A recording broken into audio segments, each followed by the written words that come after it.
વાત કરીશું છોટાઉદેપુરથી। છોટાઉદેપુર જિલ્લાના બોડેલી વિસ્તારમાં ઉનાળાની શરૂઆત સાથે જ માટીના માટલાની માંગમાં વધારો જોવા મળી રહ્યો છે। હાલોલ રોડ પર માટલા, સુરાહીઓ અને અન્ય માટીના વાસણોના ધૂમ વેચાણના દ્રશ્યો સામે આવી રહ્યા છે। ગરમી વધતા લોકો ઠંડુ અને તાજું પાણી મેળવવા માટે માટલાની ખરીદી તરફ વળી રહ્યા છે। માટલામાં રાખેલું પાણી સ્વાભાવિક રીતે ઠંડુ રહેતું હોવાથી ગ્રામ્ય તેમજ શહેરના લોકોમાં તેનો ઉપયોગ વધ્યો છે। ખાસ કરીને ગરીબ અને મધ્યમ વર્ગ માટે માટલું આજે ગરીબોનું ફ્રીજ તરીકે મહત્વ ધરાવે છે। સ્થાનિક વેપારીઓ જણાવે છે કે ઉનાળાની ઋતુમાં દર વર્ષે માટલાની માંગ વધે છે, જેનાથી તેમને સારો રોજગાર પણ મળી રહ્યો છે।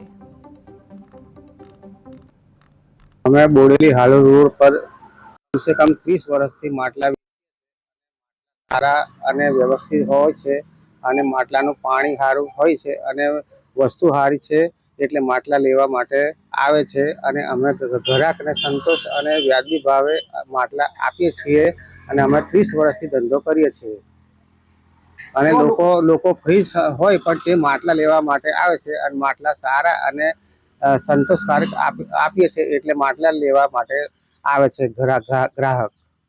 અને કેટલાક લોકો ફ્રીજ ના હોય અને ગરીબ લોકો માટલા લેવા માટે આવે છે। ઉનાળાનો સમય શરૂ થઈ ગયો છે અને શરૂઆતમાં જે ગરમી પડે છે એ ત્રાહિમામ પોકારી જાય એવી ગરમી છે। દર્શક મિત્રોને હું એવી અપીલ કરીશ કે ફ્રીજના પાણી કરતાં માટલાનું પાણી પીવે તો સેહત માટે બહુ ગુણકારી રહે છે અને એટલા માટે જ અમારા ઘરે